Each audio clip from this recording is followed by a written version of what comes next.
Are you looking for a fun way to win up to 25 times your money this football and basketball season? Test your skills on Prize Picks, the most exciting way to play daily fantasy sports. Just select 2 or more players, pick more or less on their projections for a wide variety of stats, and place your entry. It's as easy as that. If you have the skills, you can turn $10 into $250 with just a few taps. Easy gameplay, quick withdrawals, and injury insurance on your picks are what makes Prize Picks the #1 daily fantasy sports app. Ready to test your skills? Join the Prize Picks community of more than 7 million players who have already signed up. Right now, Prize Picks will match your first deposit up to $100. Just visit prizepicks.com/bluewire and use code BLUEWIRE. That's code BLUEWIRE at prizepicks.com/bluewire for a first deposit match of up to $100. Prize Picks, daily fantasy sports made easy. Today's episode is brought to you by Cars.com. With over 2 million vehicles and 50,000 more added every day, Cars.com will match you with the perfect car for you, your budget, your life, your style. And if you're ready to say goodbye to your current car, Cars.com will get you an instant offer to cash it in. Just start by entering your license plate and get matched with a local dealer who will write you the check. So whether you're looking to buy or sell, just go to Cars.com. It's magical. Hey guys, welcome to Mavs Moneyball's group therapy. Usually wait for a few more folks to join the room, but number one, I said I wasn't going to have one tonight. And number two, I figured I would kick off the podcast with a little bit of a story. But before I get to that story, the Dallas Mavericks lost to the Utah Jazz on the road, minus Luka Doncic. The Mavericks are still winless this season when Luka Doncic doesn't play. Puts them squarely at 8th in the West. There's some weird stuff in the future for the Mavericks if they were to happen to slide at all. As my buddy Dalton Trigg shared about 20 minutes ago, the Mavericks schedule up ahead is a little bit frightening. But before we jump into a little bit of the game, I gotta tell you guys this. I gotta share this. I must share my pain because it's group therapy. When I was talking to you guys on Thursday night, I was telling you how I was going to go out of town. Well, where I was going to go was going to drive from Dallas to Kansas City on Friday night. My brother had called me previous Sunday. My brother is 45. My brother is CFO of a very large company. He does very well for himself. He is a smart guy, family man, 2 kids, on top of everything. Love him to pieces. But when it comes to like me and my family, sometimes he forgets about, he's always like nicer to everybody else first. Sometimes he doesn't do it on purpose, but you know, that's how it can be with family sometimes. Well, he calls me last Sunday and he says, let's go. I'm going to Kansas City next weekend to see mom and dad. I want you to come with me. I said, okay. So we're talking throughout the week. I decide I'm going to go. I tell him that, hey, you know what I'm going to do? I'm going to drive up. He says, okay. And I'm telling him this yesterday, so Friday. And I said, okay, where are you staying? I'm going to meet you there. He sends me a hotel. And I say at about 4 o'clock, I say, okay, well, send me your flight information when you can. Let's get on that. And I don't hear anything from him. I get out on the road, though. We have this confirmed. We've talked about it. Get on the road. I get to Oklahoma, and I forget that I don't have cell service in Oklahoma because of my hilarious cell service carrier. So about 8 o'clock, I'm in the middle of Oklahoma. I pull into a gas station. I have Wi-Fi there, and I text him, and I'm like, hey, you still haven't sent me your flight information. I can come get you from the airport. Where are you? He responds back, Kirk, it's next weekend. And I show him the text messages, not and the phone call, and I basically start like yelling at him through text because he had told me next weekend on Sunday. That would imply the weekend we are in right now. I swear I'm not a moron. Anyways, I ended up driving back last night. Nice little road trip. Got to listen to some podcasts, but here we are. I'm talking to you guys tonight. Dallas Mavericks held off the Utah Jazz. Corey says, oh no. And shout out to Marcellus saying, hi, I love you, but it's the Royal Rumble. I used to be a big WWE head, and I always forget that big time pay-per-view weekends have stretched over 2 days. The Royal Rumble, gotta love it. The Mavericks just didn't have the juice to hold off the Jazz. This one felt obvious. This isn't one really to get mad at. The Jazz have one of the best offenses in basketball. The Dallas Mavericks have one of the worst defenses. If we have any big time thoughts, let's bring it up here. Otherwise, we can leave this to be a relatively short show and get on with our evening. Coming up first, then, is my man Brett Stover. What's going on, Brett? What are you thinking? Hey, Kirk. Yeah, so I'd agree. I mean, the result of this game is not frustrating. The result of any of the games they play without Luka won't be frustrating because, like, I don't expect to win in any of them. So I'm not gonna, like, regardless of how bad it looks, like, I'm not going to get mad. But in this game, after, like, I don't have many comments about what actually happened in the game, but there was something that Harp said on the broadcast that really stood out to me, and it was after at one point Josh went up to set a screen, and then he slipped it, and then he got past the ball, and then at that point Harp said, "I don't know who drew that up. I guess J Kidd did," and that was a very revealing comment. Go expound. Keep going with this because I don't want to sully this moment that you're lining up for us. Keep going. Well, Harp knows ball. But sometimes he doesn't. No, but he knows he is not a stupid basketball player or basketball mind. Yeah, he he's obviously knows, like anyone who's around the team to the extent that a broadcaster like him knows things that go on behind the scenes that we fans don't. And so he and I feel like when he said the first part of that sentence, he was genuinely like, wow, that's an interesting set. I have never seen them run that before, which is also what I thought. And that's what I think every time in any game where they run something that isn't like a variation on a pick and roll.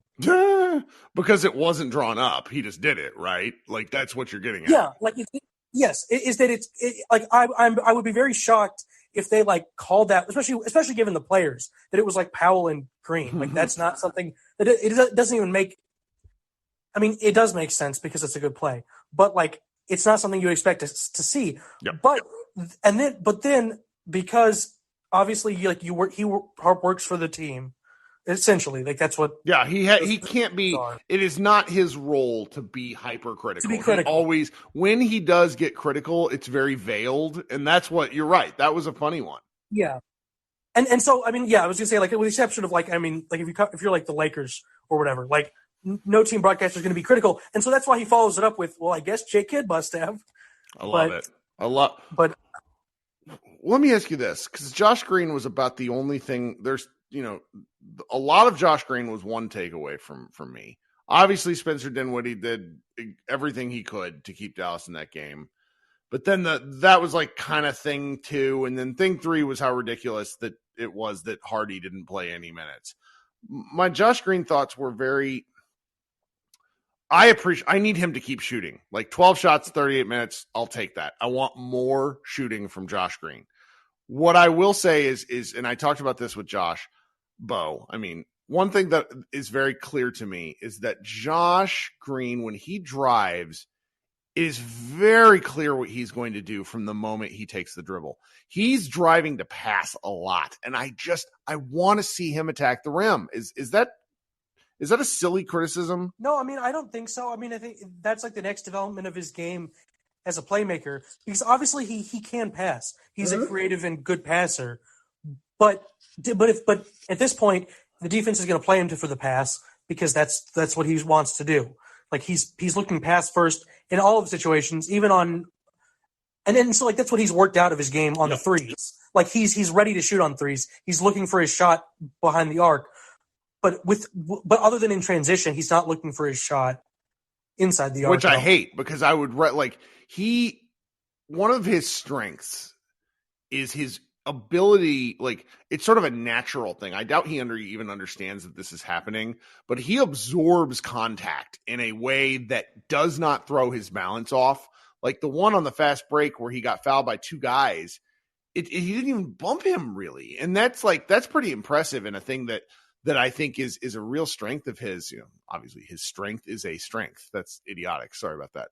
But I want to see him do some of that. And I think, obviously his true shooting percentage is not in his head, but sometimes I feel like he's avoiding things because he's worried about the shot quality.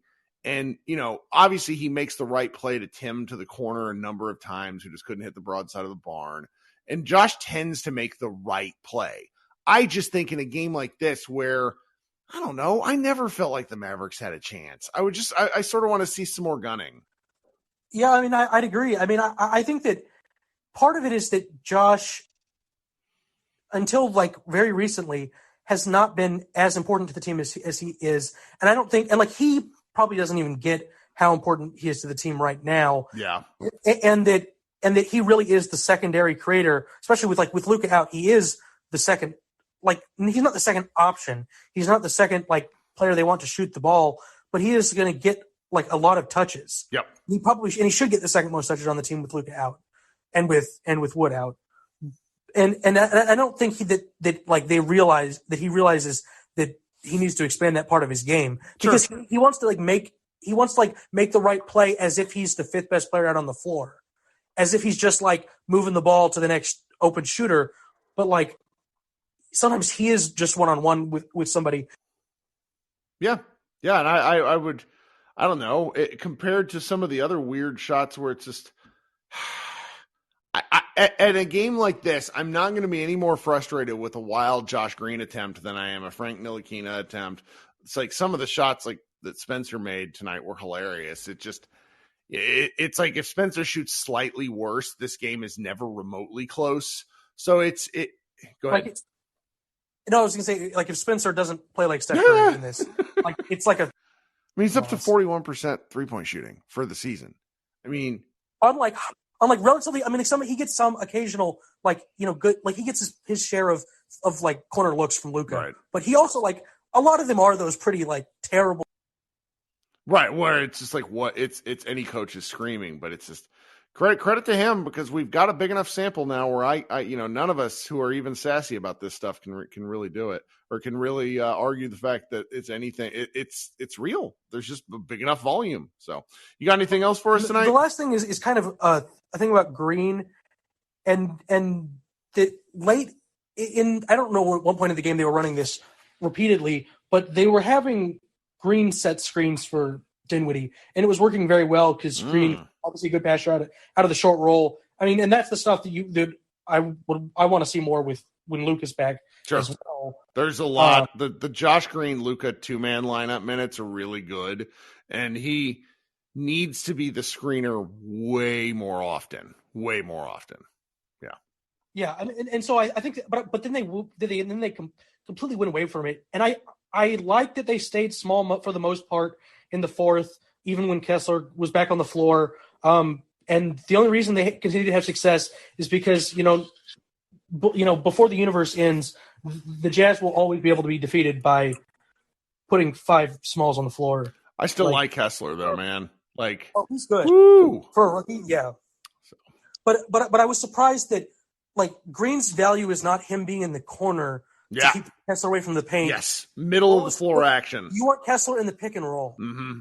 Mm-hmm. And so that was like, Kessler's not Gobert. You don't want him, you don't need him as far, you don't want him as far away from the action as possible. You want him in the action, just not in the paint. Sure. And so that was frustrating that like for the last 3 or 4 minutes of the game, and part of that is that Spencer was gassed. Yep. And so he couldn't get downhill at all. But like, I just wanted to see, just for the sake of, see what more you can get from Green in those situations where he's in the middle of the floor, 4-on-3, making those reads. I agree. Brett, thank you so much for kicking us off.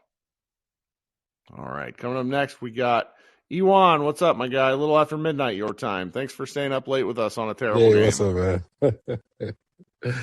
Yeah, before my thoughts on this game, did you see the LeBron and Pat Bev ending in that Celtics? That was just so comical to me. It was just... it was a guy I follow on Twitter. Unbiased. What the heck's his name?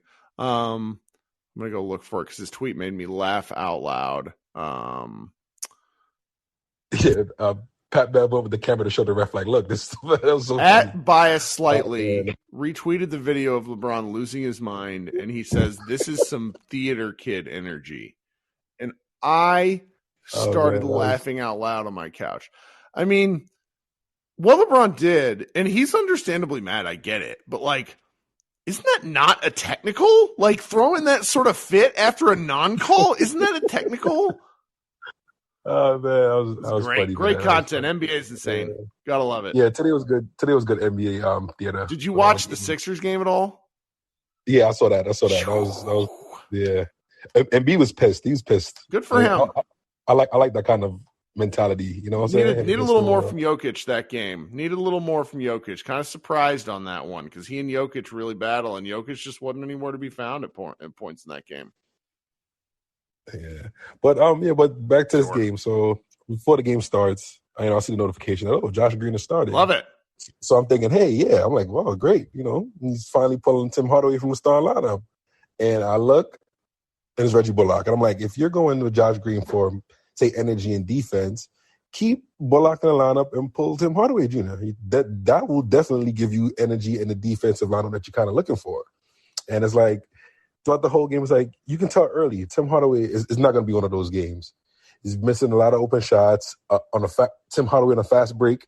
Again, at least it happens at least once a game. Fast break Tim Hardaway. It's just, it's terrible to watch. I'd rather him to stop and do like a pull-up three or pull-up midi than trying to like make a decision while running a fast break.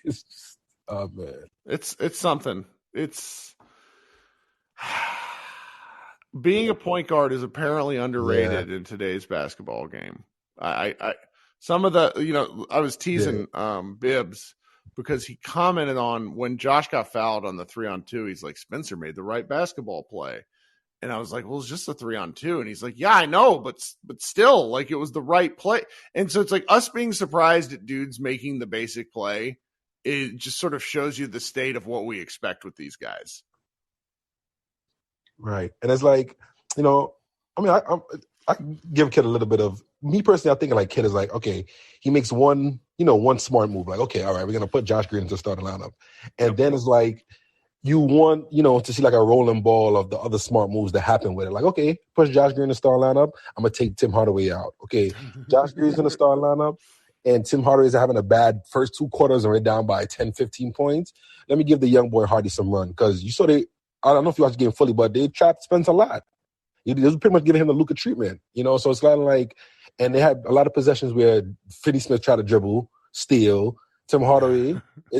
You can see it, and it's like he's not having no effect on the game offensively, clearly, and zero on the defensive end. So you might as well just give the young boy some play. Hardy steps in, right? He comes in, and like the defender steps off of him on the 3, and he just jabs him and just nothing but net 3-pointer. He plays for like 3 minutes, and then Kids pulls him. I'm like, let him get a little feel of the game. Yep. You have nothing to lose in this game. That's what I didn't understand. Like there was a nothing to lose element. They, for anybody looking at the box score tomorrow, you're going to think, oh, the Mavericks fought valiantly and lost. They were getting their ass kicked for a huge chunk of this game. Spencer made it close by himself, and then the Jazz just sort of like waved. That Lauri Markkanen 3 that effectively ended the game was a tough shot. So I guess I understand why Kid really thought they had a chance to win, but I don't know.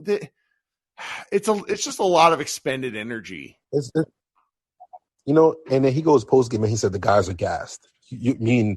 I mean, if you're gonna play like that short of a rotation with the small amount of people that we have left, of course they're gonna be gassed. You can't, like, if you look at Jaden Hardy after halftime, he didn't have his warm-up horn for the rest of the game because once the half started off, he was in his uniform ready to like get in the game to try to make it make some kind of impact. Like give the kid a little bit of longer leash in a game that we potentially know that you're probably going to lose anyways, And on a positive note, I mean, the second half we played really, pretty good on defense, and the energy was better, and there was a lot of possessions where we battled. And of course, just like when we play the Clippers, they get the extra rebound, and then they make the next shot. There's a second chance opportunities that killed us in this game. Yeah. And like, some tough shot making. That's like Mikal Beasley hitting the 3-pointer with like a second left with 3 guys on him. He's like, well, you can't do nothing about that. You just gotta... No, they gave it their all. And it's just the difference between the kind of offense that they're playing with Phoenix, who won in overtime against the Spurs, which is taking the Spurs to overtime feels impossible. The Spurs are not trying, and versus the Jazz, which are just such a, they're an offensively talented team. They really do move the ball well. And then Clarkson gets in there and punishes you in like very specific ways, even though I thought the Mavericks guarded him pretty well. Yeah, they guarded him pretty well. And like I said on, a few pods before, it's like, Reggie has found a stroke, whatever it is, he's got it back. Mm-hmm. And it's like Reggie found it and Tim has lost it. It's like these guys can't be synchronized for whatever it is. If it's Reggie starting, Tim can't shoot, or Tim starting, Reggie can't shoot. It's like these guys haven't been really synchronized the whole season. And I'm at the point where it's like, just get Tim Hardaway out of there, because he's the value, the importance that he is to our team and to what he's given us on a nightly basis. It's like too much to stomach if you're going to bet on that with us trying to do something down the line, especially in the playoffs. And when you need him to be that other person, Luke is gassed or Lucas Spence is gassed, and you need Tim just to make a shot, just to do something. You can't. He's not real bad. You can't depend on him. I mean, the corner. Do you remember the corner three that ricocheted back to him, and then he shot it? And he shot the second one even worse. And then the camera, even Harp commented on it, where it's like the look on his face was like, "What the fuck, hands?" Like just looking at his own hands is incredible. And what's funny about it is like Kid took him out, and that's when we went on our nice little run and get it back down to like 5-6 points. It's like he's not affecting our team right now in any positive way on both sides of the court. So it's like once you see it ain't going, you got to give him the Bertans treatment. Bertans in there, he's not hitting the shots. You got to do the same thing with Tim. Yeah, I agree. You have to. I mean, I don't know who else they play other than Hardy, which they should have played. They should have played him more. Anyway. Yeah. And the last stat is they showed a graphic on TV saying that we've been out rebounded in 40 games this season. Yep. The most. I mean, I know we don't have it, but it's like that's just those games are the games that kill us. The rebound. Well, it's great. It's great because one of the things that'll stick out for a very long time, for as long as JaVale McGee is on the team, is in the. I remember I was walking my dog when I was listening to his comments from Nico Harrison talking about how they know that rebounding is a problem and they were going to fix it. And their fix was a guy who sucks so bad that he cannot play. Just outstanding stuff. They're bidding against no one. They're bidding against the Bucks. Yeah. I don't care. My friend Nick Angstadt over at Mavs, at Locked On Mavs, was like, how long are we going to continue to do this? And the answer is for the rest of the time that McGee is here, it was that bad of a signing. Somebody was looking at like the worst Dallas Mavericks signings, and McGee at this point is in the top 5 and in 40 years. It's really amazing. Yeah. All right, man. Thank you. Hopefully we get a dub. Talk soon, friend. Game. All right. Coming up next, Micah Clark. What's up, my guy? Give Micah a second. Oh, yeah, this LeBron What's going on, Kirk? How you doing? I'm laughing at the Lakers. That's the joy I'm taking tonight. How are you? I'm good. Yeah, that's hilarious. But anyway, almost as when your team's down bad, sometimes you just got to say misery is company. Yep. Because I thought Josh told me he's good in the West. But anyways, that's another story. Like the main thing that's really like frustrating is you notice that the way this team can run offense, even when Luka is not on the floor, they still generate the most wide open threes you'll see. So, and these dudes could actually hit their shot. The Jazz are also really bad at defense. Really bad at defense. So it's a little column A, a little column B, because I do agree. It's like you run a Spain pick and roll and all this stuff at the top of the key, spread pick and roll with whoever is up there. If you're spreading the floor like this, you're going to get looks. But the coaching staff for the other team is making some sort of not adjustment, but basically judgment call saying we're going to let certain players shoot.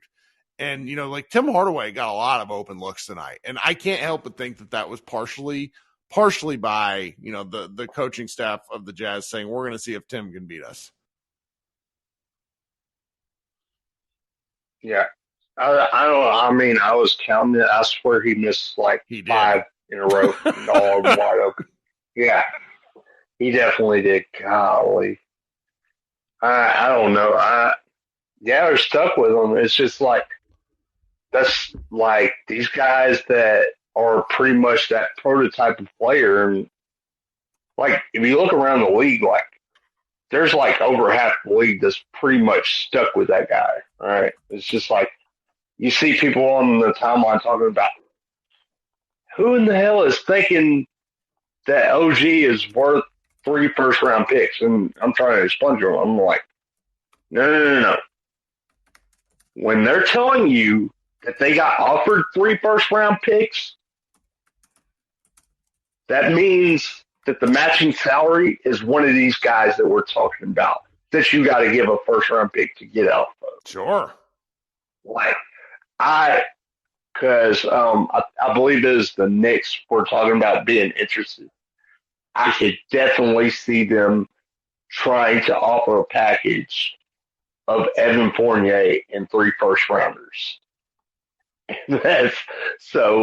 That's why they're talking about he's getting those kind of offers. Oh, sure. People do weird stuff. I mean, I don't for full disclosure, for anybody that doesn't know, I don't report stuff because I am not a reporter. I hear things a lot. And some of the things that I've heard, like frameworks of various things that the Mavericks have either pitched or have discussed with other teams, things get weird. And people don't really get serious until about 5 days before the deadline. That's why, the Lakers going ahead and making this trade for Jabari Parker, Rui Hachimura, was interesting. So it's like them moving early, but Rui is not good. And the 3 second rounders basically means the Lakers gave up some assets that they don't have those assets anymore. They're going to have to re-sign Rui. And so it's like, they just made that judgment call. And the Mavericks, exactly. He's not that. And he's okay. Right. But I've seen people complaining about not getting them with our cap situation, the way it is. Do you really want to make the decision of having to pay this dude? Yeah. In the summer, I don't. That is probably going to have you like 5 surprise 20-point games, and then make you think about. And that's why you end up with all these guys on bad contracts like this. Because you're stuck with a decision of, okay, do we pay him or do we let him walk? Yeah. After we trade your capital. And like that's the real bear of rookie contracts. You just have to make this judgment call time and again. And particularly once you get up to like the superstar level, the fact that like Luka Doncic and Trey make the same amount of money, more or less, because of like the all NBA stuff, when they're 2 wildly different players on 2 wildly different tiers, it can just show you how really difficult it is to team build. And like, I'm just glad the Mavericks didn't get put in that particular, position. Now, I'm saying that as their books are a mess. Look at that Phoenix. Yeah. Look at that Phoenix position right now. How are they looking at them actually? Because I don't know if somebody's actually paying $30 million for that dude now.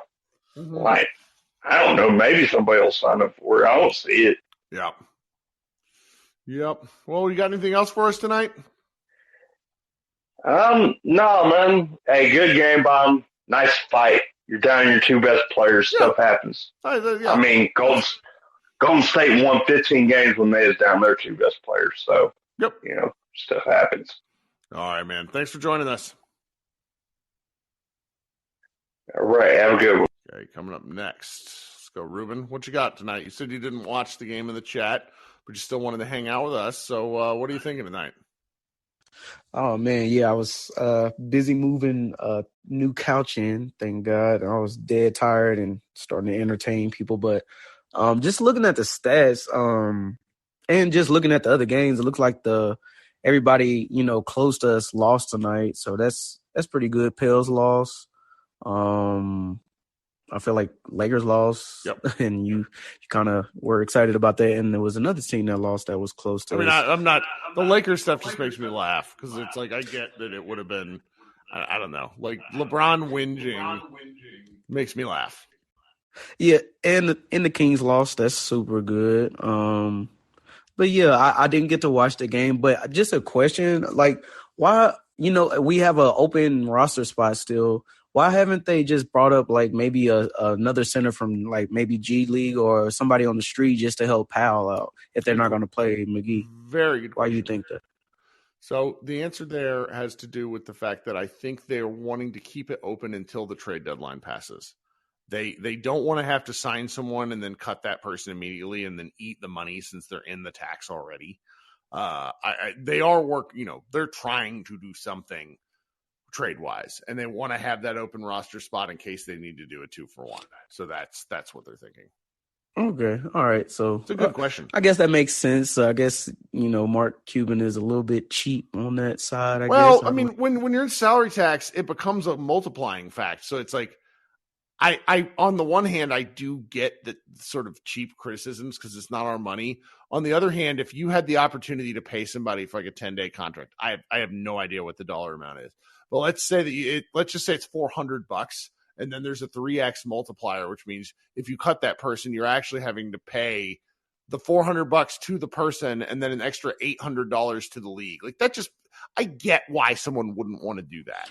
Yeah, it makes sense. It makes sense GM wise. And just listening to, I just wanted to get your thoughts on it. I did listen to Tim Cato in that 77 minutes.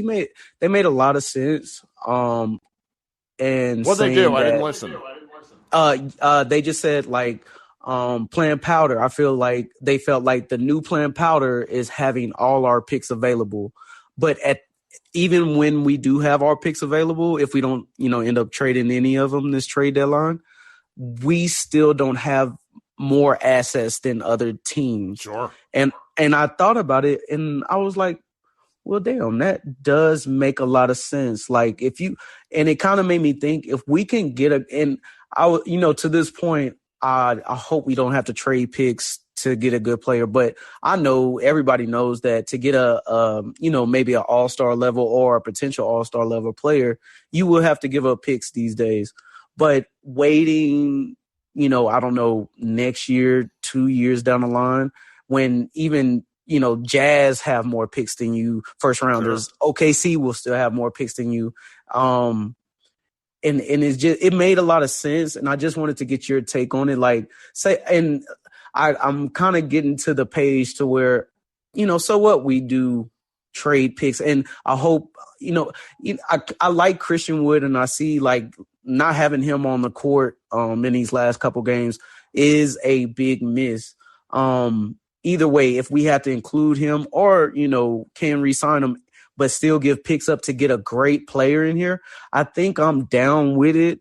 But I just wanted your thoughts on, let's save our picks is the new Planned Powder. Getting your ducks in a row to be able to do anything else has been sort of my assumption on what Dallas would do for the entire season. I think anybody that's on the market right now is too short-sighted. It doesn't move the needle. I mean, Dallas is not a good team. Neither is the rest of the West. So why would you want to give up any assets to really do something that might bump you from like a 7 to a 5 or a 4 seed? Does that push you to a title? Are the Mavericks good enough to beat any of the teams in the West? I do sort of buy that argument that yes, they could, but the East, I really don't see it. So I think getting your ducks in a row is good, is the sound strategy, even though it might drive all of us crazy. In terms of like whether, that's the new thing to do, I don't know. I will say that what this, asset management is not a year-to-year thing. And Mark Cuban has lived in the short term since 2011, where you move on from Dirk. When we signed Harrison Barnes, I remember this. It was July of 2016. I lost my mind. Like I deleted all these tweets, but like I lost my mind at that because Harrison Barnes was not a max level player, right? But the Mavericks had nothing. They had no choice. And when you do the chronic mismanagement of assets, because this doesn't just happen over 1 or 2 years. It happens over 5 to 10. I mean, not signing anybody to a second contract for as long as the Mavericks did is bound to catch up with you. You know, the Warriors, not to get off on too much of a tangent, but the reason the Warriors salary cap is so high is because they've signed everyone they drafted. That is good management. Draft matters. I was thinking. That's what I was. Yes. It's like if you do keep the picks, I'm hopeful that they're smart enough to, if they do want to stay, you know, playoff. If you trade Christian Wood and don't get a good player back, and you're just trading them for pieces, we already have pieces. We had pieces for the first 3 years of Luka's career. I would rather them resign Christian. If a good trade comes up, you know, hey, go for it. But keep your picks. But with the Mavs keeping picks, I hope they use them to draft. Because realistically, if, you know, just looking at the terrain, it looks like SGA may be coming up on a contract, maybe OG, it may be some other players, but other teams can still outbid you, if you get what I'm saying. You would have to, like, literally, even if you need a do player have to your say picks, that I want to come to Dallas. That's what it would take. Yeah, that's basically it. You would have to save those picks. I would say, you know, draft, you know, that last draft, Hardy is a great piece. Josh Green is a great piece. They're fine. Get your picks, they're fine. Get your ducks in a row.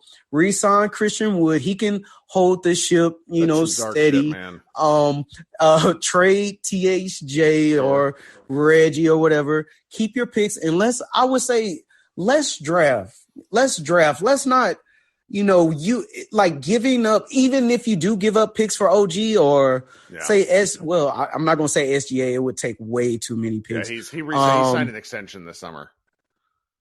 Yeah, and Miles Turner just signed an extension. Well, Ethan exactly in the chat correctly points out that Luka doesn't have the patience for that. And I remember there was something ESPN did where they like listed out all the players who were drafted in positions where for the picks that LeBron and LeBron's teams traded.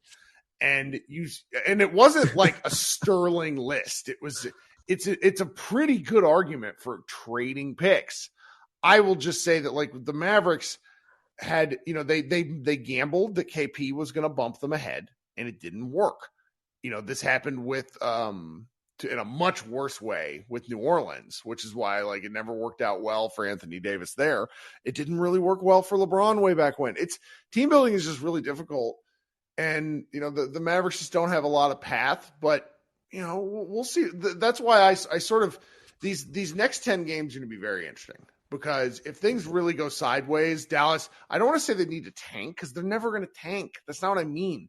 But if things go sideways for the Mavericks, they're going to have to consider something different. But I also just don't think things are going to go badly for them. I think they'll figure out a way, and they're going to be this annoying, pesky team in the playoffs.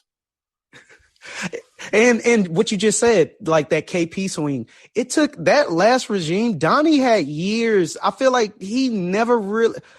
If I could be wrong, but I feel like we never really took a huge, humongous swing as we did with the KP. I could be wrong. That was the last one, but you know, it's also, you know, one of the things that I think is going to have to come. There's going to have to be a little bit of a reckoning, and I've been kind of broaching this topic more and more often.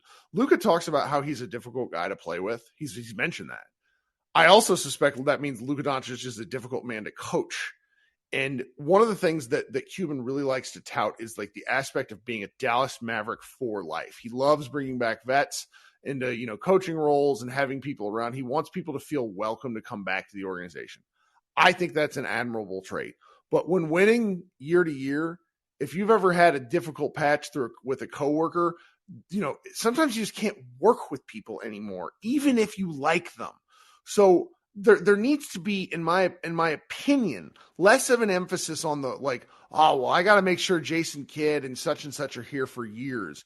No, you want to maximize this year as best as possible and then move on to next. Like that's just, I'm kind of rambling at this point. It's 11:45 at night, but that's just something I've been thinking about. Yeah, and I understand, like, but I look at Luka. Luka, he does everything right, but I look at Dame Lillard, look at Bradley Beal, look at Steph Curry, look at there's some other players I could think of.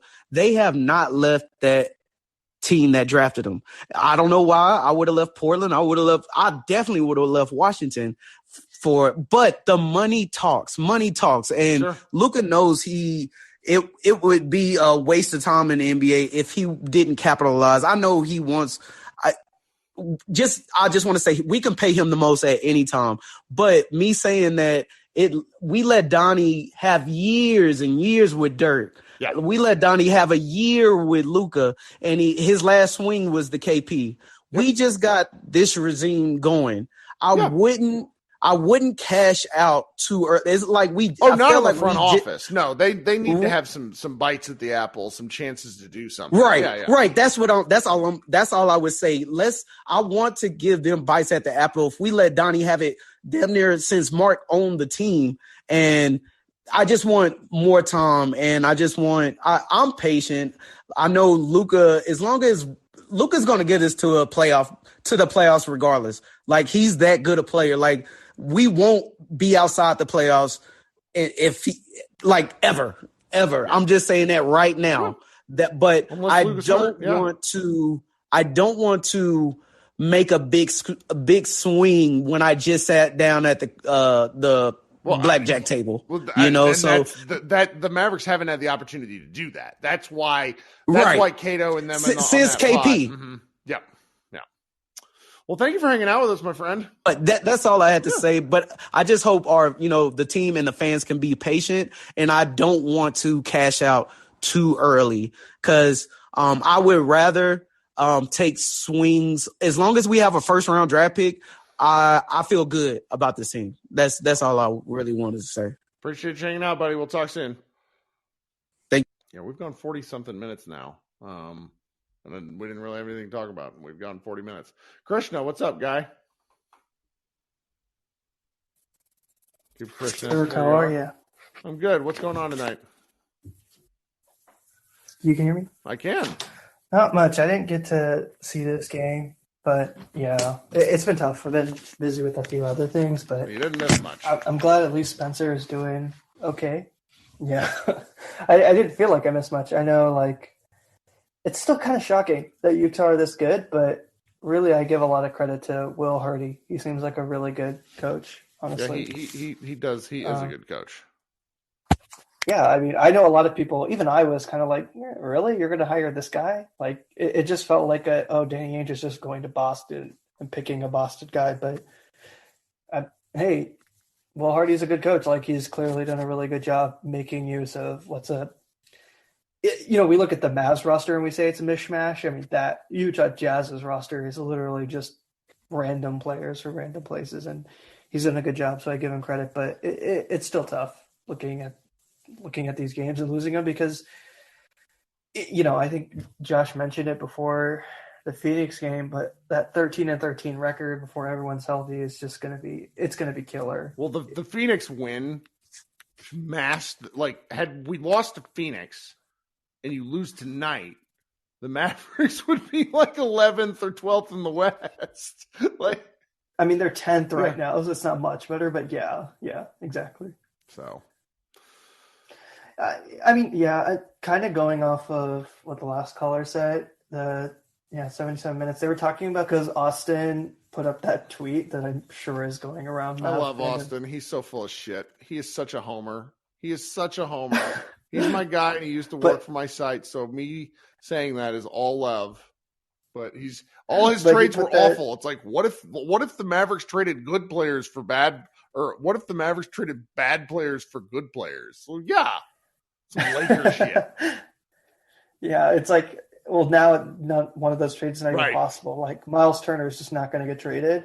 And I'm also very confused because, like, the thing is, while I think Fred VanVleet's an okay player, if the Mavericks trade for Fred VanVleet, that's an admission from Mavericks ownership. Really, it's Mavericks ownership because it's not really the front office, admitting that not signing Jalen Brunson was a mistake, which everyone knows it's a mistake at this point. Like, there's just no hiding it. It's a mistake. And you're signing someone who, like, not to dunk on Fred VanVleet, but he's a much worse offensive player than Jalen Brunson. Jalen Brunson's offensive regimen is a lot better, especially when you consider the post. Maybe not the three-point shooting, but Brunson is also, I want to say, like 4 years younger, which is a large difference. And also VanVleet is going to have his player option, which if you look at reports, he wants a Tyler Hero contract, which for a guy at 29, that's insane. I worry about him, not because I think he's bad, but because I think small guards have a tendency to age like bananas on the countertop. And yeah, I mean, kind of the exception is Kyle Lowry. And look at him this year. Like, the Heat are like, oh no, yeah, how can we get rid of him?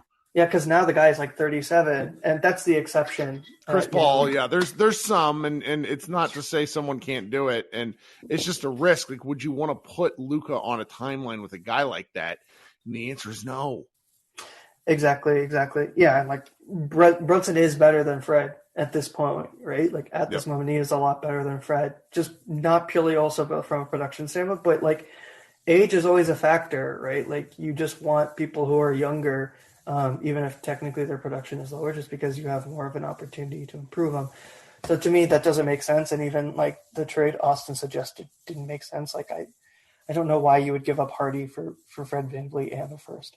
But that being aside, I understood their point in that podcast was kind of like, okay, suppose this offseason, right? The team goes after OG Anunoby. If you're the Thunder, why don't you just immediately go after OG too, right? Because I think the Thunder are closer to contention than the Mavericks actually are. While you can argue that, yes, Luka, I think, is ahead of SGA, the cast that surrounds SGA is infinitely better than I think what the Mavericks have right now. And Chet coming back, yes, Chet, the injury is a serious injury, but Chet is also a high-level player in terms of his potential. They're going to have more picks, and even if they trade picks, they still have other picks.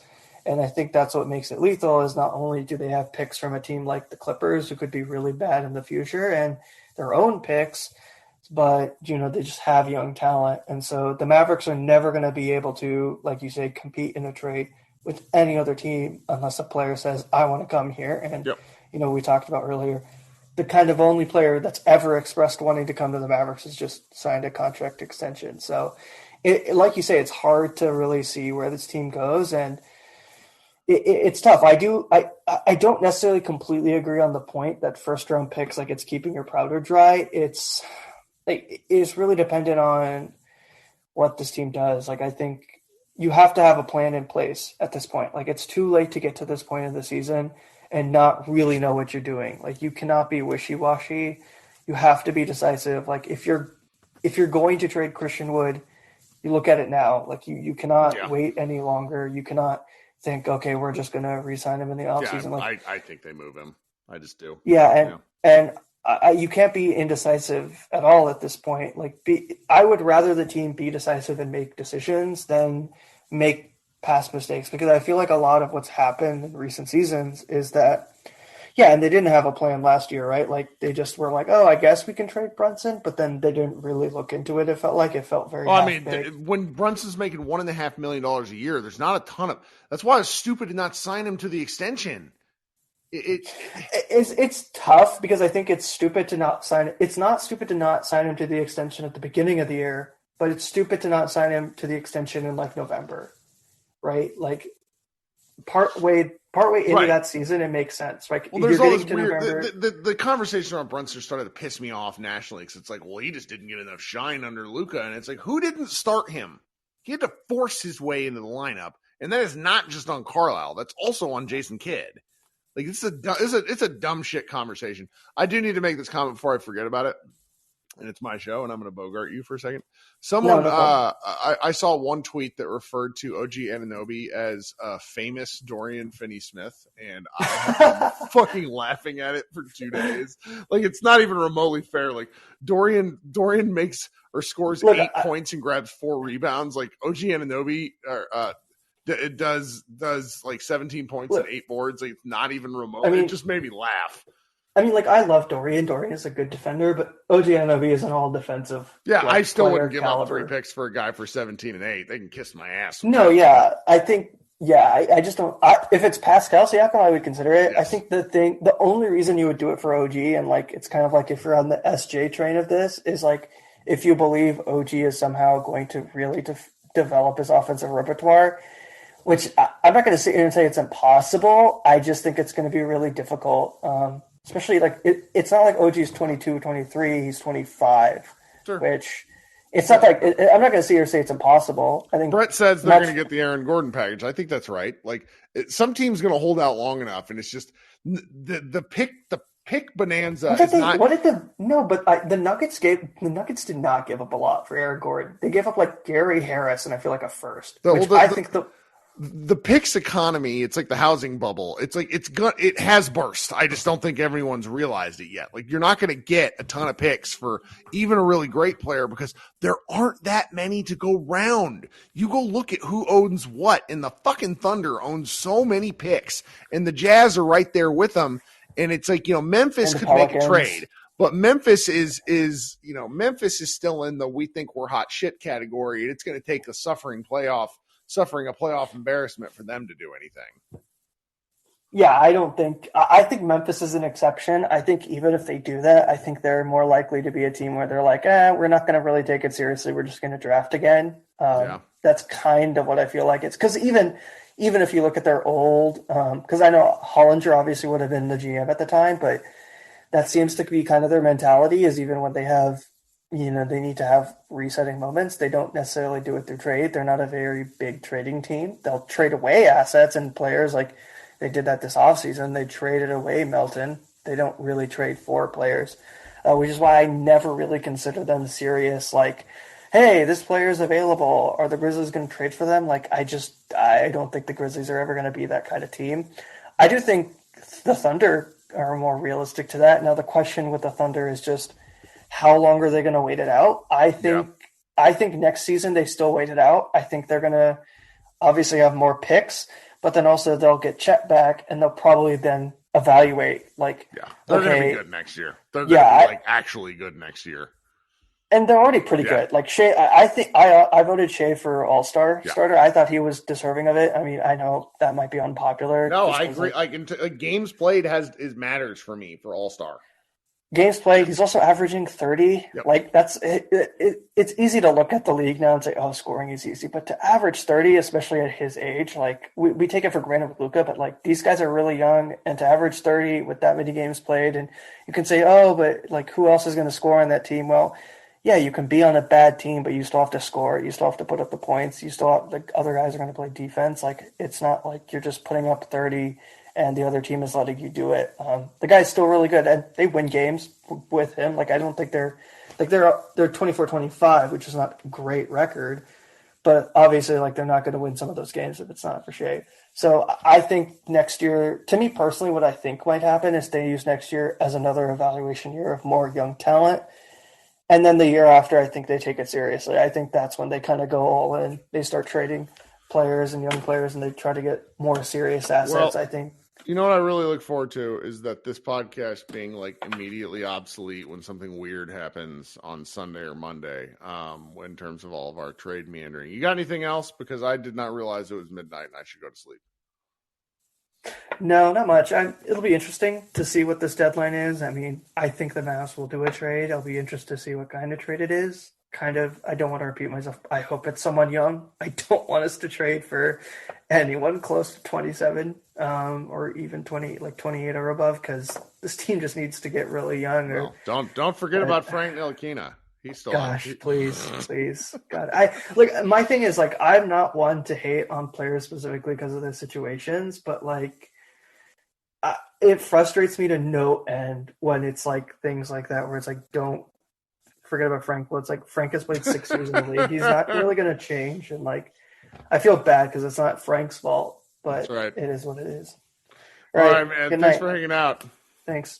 All right, guys. I don't got anything else interesting. This is like we're at kind of the calm before the storm, the kind of the quiet part. I don't know what to expect. The next, we got how many business days? So tomorrow's 29th. The trade deadline is the week from Thursday. So tomorrow's Sunday, Monday, Tuesday, Wednesday, Thursday. You got like 11-ish days till trade deadline, and every day is just going to get weirder. We'll see what happens. Luka's listed as day-to-day still, so he might play Monday against the Detroit Pistons. If Dallas loses to Detroit, then they really need to have an honest-to-goodness conversation about the purpose of this season, because the schedule gets much more difficult after that game. All right, guys, been Kirk Henderson, Mavs Moneyballs Group Therapy. Thanks so much for hanging out, and we will talk soon. Bye, guys.